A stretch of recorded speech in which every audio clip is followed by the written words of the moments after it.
Open നോമിനേഷൻ്റെ ഒരു സംഭവം വന്നു. അതായത് ഒരു ബ്രഷിൽ ബ്ലാക്ക് പെയിൻറ്റ് കയ്യിലോ മുഖത്തോ തേക്കാന്നുള്ള സംഭവം. അപ്പോൾ നമ്മുടെ സായി ജാൻമണിയോട് കയ്യിൽ പറ്റത്തില്ല മുഖത്ത് തേക്കണം എന്ന് പറഞ്ഞു. അപ്പോൾ അത് ഗെയിമാണ്, പാർട്ട് ഓഫ് ദ ഗെയിമാണ്. എവിടെ വേണമെങ്കിലും കയ്യിലോ മുഖത്തോ തേക്കാം. അത് പറ്റില്ല എന്ന് പറയാനുള്ള റൈറ്റ് ഒന്നും ജാൻമണിക്കില്ല.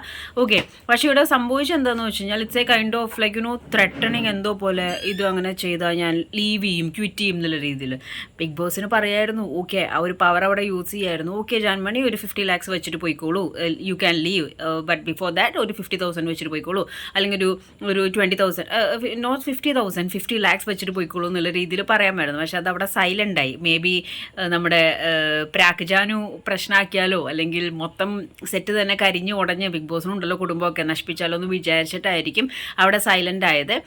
പക്ഷെ അത് സൈലൻ്റ് ആയത് അതൊരു പ്രിവിലേജ് ആക്കി ആശാത്തി എടുക്കും. കാരണം എന്ന് വെച്ച് കഴിഞ്ഞാൽ ഭയങ്കര ഫ്രസ്ട്രേറ്റഡ് ആവുന്നുണ്ട്. ഇവരുടെ ഒരു അഹങ്കാരവും ആറ്റിറ്റ്യൂഡും ആൾക്കാരെ വാല്യൂ ഇല്ലാത്ത രീതിയിൽ സംസാരിച്ചിട്ട് ഇവർ ഭയങ്കര സംഭവം എന്നുള്ള രീതിയിൽ ഉള്ള ഒരു ബിഹേവിയർ ഭയങ്കരമായിട്ട് ഇറിറ്റേറ്റിംഗ് ആവുന്നുണ്ട്.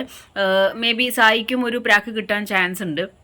കാരണം എന്ന് വെച്ച് കഴിഞ്ഞാൽ പ്രാക്കുജാനു മറ്റേ ദുർവാസാവനെ പോലെ മണ്ണൊക്കെ എടുത്തിട്ട് എങ്ങാനും മൊത്തം നശിപ്പിച്ചു കഴിഞ്ഞാൽ ഒരുപാട് ആൾക്കാരുടെ കഷ്ടപ്പാടും ഒക്കെയാണ് ബിഗ് ബോസ് സെറ്റും ഈ ഷോയും കാര്യങ്ങളൊക്കെ. അപ്പോൾ അത് പേടിച്ചിട്ടായിരിക്കും എന്തായാലും ഈ ഒരു ആറ്റിറ്റ്യൂഡ്. കാരണം എന്ന് വെച്ച് കഴിഞ്ഞാൽ ചിലപ്പോൾ ബിഗ് ബോസ് വിചാരിച്ചിട്ടുണ്ടാവും സൈലൻ്റ് ചത്തമാതിരി കിടക്കാം, ഇവൾ കുറച്ചും കൂടി ഇതിൻ്റെ ഉള്ളിൽ നിന്നിട്ടൊന്ന് നന്നായിട്ടൊന്ന് എന്താ പറയുക വേർത്ത് കുറച്ചും കൂടി ഒന്ന് തേഞ്ഞൊട്ടിയതിന് ശേഷം പുറത്തേക്ക് വിടാമെന്ന് വിചാരിച്ചിട്ടായിരിക്കും മിണ്ടാതിരിക്കുന്നത്. കാരണം എഗ്രിമെൻ്റ് ഒക്കെ സൈൻ ചെയ്ത് അതിൻ്റെ അകത്തോട്ട് കയറിയിട്ട് തോന്നുമ്പോൾ ഇറങ്ങി പോകാമെന്നൊക്കെ പറഞ്ഞു കഴിഞ്ഞാൽ അതും ഒരു ഗെയിമിലെ പാർട്ട് ഓഫ് ഗെയിമായി എടുക്കാതെ അവിടെ താൻ ഭയങ്കര സംഭവമാണെന്നുള്ള കൊമ്പും കുലുക്കി വന്നിട്ടുണ്ടെങ്കിൽ ആ കൊമ്പ് ഒടിക്കാനുള്ള പവർ ബിഗ് ബോസിനുണ്ട്. അപ്പോൾ അത് ഒരു പക്ഷേ ചെയ്യാത്തത് കുറച്ചും കൂടി അവിടെ നിന്ന് വെള്ളം കുടിക്കട്ടെ എന്ന് വിചാരിച്ചിട്ടായിരിക്കും.